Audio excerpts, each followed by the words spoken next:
It was another night and a challenging service, pero sabi ko nga sa inyo, pagandahan kasi is ganun ang gawin natin, no? Always i-ensure din namin yung kaligtasan ng mga constituent natin. Hindi kagaya nung nangyari kanina na yan, lasing, walang ORCR, may ORCR pero walang license. Mahirap yan. Suti natin na maipauwi sila ng ayos, kaya pasensya. May hinahanap kang tao, sir. Inuwi na namin. Pasensya na kayo. Pinag-alala namin kayo. Ay, nako mga sir and ma'am. We are not lucky this rainy night. Awan helmet na. Initial violation. Walang license. Wala lahat. Nakainom pa. Ano nang gagawin natin?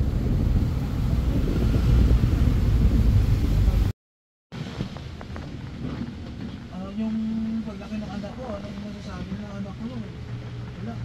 Wala si Bakat, talunan. Wala ano sa buhay.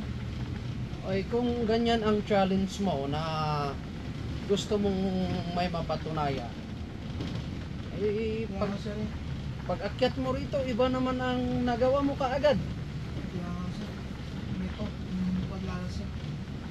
Ang pag-iinom may tamang lugar. Wala, nasubrahan mo eh. Buti sana kung dun sa nakainuman mo, alam kang protektahan, hindi ka pa pinamotor. Mahirap yun. Eh, tignan mo ngayon. Parehas tayo na may problema. Wala talaga akong isang matulagan sir eh. Wala itong kamag-anak dito. Kaya sabi ko sa sarili ko, doon lang tinuro ko sa police station. Tulog ako bumagis. Hindi, kasi kami rin naman, hindi ka namin basta patutulugin sa police station kung wala kaming panghahawakan. Kung kagaya nung na traffic violation lang, wala. Kailangan namin ipunta ka dun sa residence mo. Kasi hindi pwedeng i-hold ka namin. Eh, di bale ganito, hanapin natin yung pinagtatrabuhan mo, pero wag mong gagawin yon. Unang-una, hindi ka pamilyar sa isang lugar. Huwag kang iinom pag hindi ka pamilyar sa isang lugar. Kaya sir, ganyan yung pagkakaroon ko sir. Kasi ang gusto ko lang sana kanina, makatulong ko na raga kasi may duty ko bukas. Yun. Eh, pero wala talaga. Walang ibang mamibling kundi yung sarili na lang yun.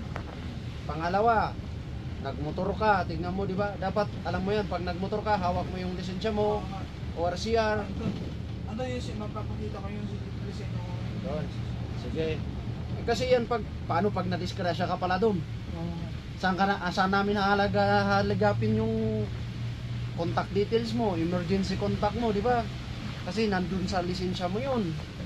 Doon naman sa ORCR, hindi sumasagot yung contact details doon.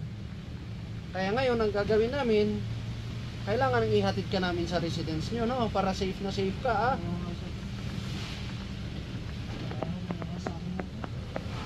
Dapat, yun ang unahin mo, ha? Safety muna. Walang problema sa pag-iinom-inom. Ang layo ng... Biruin mo yan. Galing ka ng Occidental, Mindoro. Oh.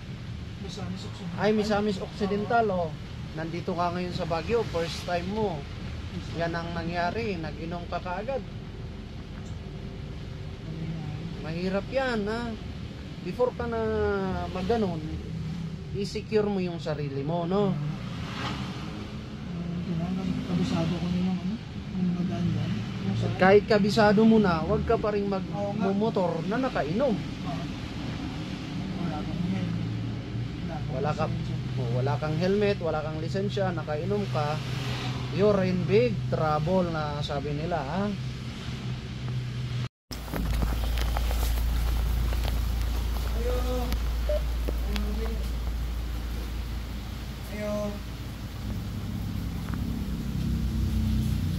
Sige, katukin mo muna. Oh, bukas pa pala. Hindi naka-close. May hinahanap kang tao, sir. Inuwi na namin. Pasensya na kayo. Pinag-alala namin kayo.